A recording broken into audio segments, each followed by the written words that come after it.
Why does a car feel more powerful after a long drive? Many people notice that after a long trip, their car's engine seems more powerful and the throttle more responsive.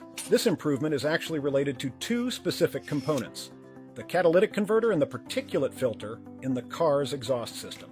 When the engine runs at high speed for an extended period, it produces a large amount of exhaust. This exhaust helps burn off residues in the catalytic converter and accelerates the regeneration of the particulate filter. As a result, the exhaust system becomes more efficient, improving the engine's performance conditions. This makes the car feel more responsive and powerful. Why does a car feel more powerful right after refueling? The reason lies in a specific device installed in modern cars. When refueling, the fuel vapors in the tank get compressed and absorbed by an activated carbon canister.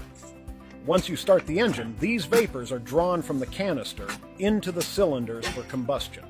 This increases the fuel mixture concentration, resulting in a temporary boost in engine power.